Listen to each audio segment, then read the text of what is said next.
right, last one for today, guys. Toyz NFT. This one is really cool. Yeah, it reminds me of the WGMI studio or no, that's a different one. WGM interfaces. Yeah, I'm thinking of which we Kosher and actually Brett's covered. Yeah, we We did. covered, yeah. But it reminds me of that. It reminds me of like Invisible Friends. It gives me that vibe. So enough of me talking here. You guys can take a look. So Toyz, that's the whole idea, is bringing back your childhood. And each one of these NFTs, the floating head is a toy from your childhood. So I don't know, you can see there the Hot Wheels, fidget spinner, there was a Game Boy, Pokemon card. So this is really all I have to give you guys right now is the Twitter page. Really super early days right now.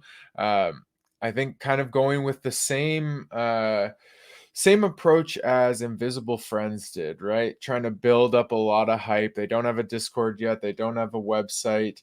They're just building interaction through and a community through Twitter. So they have just about 22,000 followers. And with those followers, they're getting some great engagement. 800 likes, almost 500 retweets. 260 just on a likes just on a random tweet. This one here is actually giving away space, like a spot for their private Discord. It's closed. 650 likes, 350 retweets. So they're getting the engagement. Like I said, it's still early, but I can see this thing growing in popularity.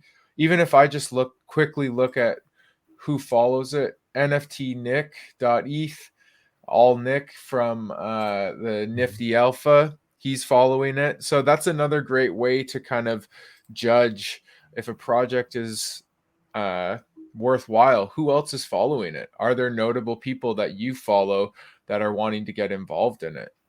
So Look, I mean, I do know I follow some projects that I'm interested in because I've got red flags about them as well. right. So I agree with you, especially if it's huge names, right? Yeah. Like Alex Becker or whatever, Gary V. But that alone, and I know you're not saying that alone. I'm just saying to the viewers, that is a bit tricky because there's sometimes I'm following a lot of stuff that is just rubbish, and I don't even know how I came to it. I'm not saying I'm notable, but yeah, I agree with you. If you do see like the top 15 guys in the space following it, then definitely. And it would have to be careful. It would have to be the people that you actually trust and are good influencers, right? Because there are some people out there that literally just their job is to influence, and they just have a large following, and they just follow a lot of different NFT projects, and they may not have anything to do with that project, or they may be getting paid by that project. So yeah, just keep an eye, make sure it's the people that are reputable in the space that you follow that are following these other projects. But let's see what other tweets they got. Yeah, so a lot of it is actually getting access to They're gonna get in big castle. shit for that Lego piece over there. You think so? Lego doesn't play around. You think that's just that even just the shape of the head is enough that it wouldn't? It's possible. I mean, it just but let's see. Go down. Yeah. What else they got? So the Game Boy and definitely Invisible Friends vibe, like you said, imaginary ones, which is really interesting because we are coming into this new meta, this new popular sort of, we've moved now from, we've had so many, the woman-led projects and the Asian influence projects and the 3D all these different projects, trends. It's hard to keep up. Yes, I am so over the 3D ones. It seems like the scammers are loving the 3D ones. Yeah. And it's a pity because, there definitely are one or two gems within that. But for me at the moment, honestly, I see a 3D project today.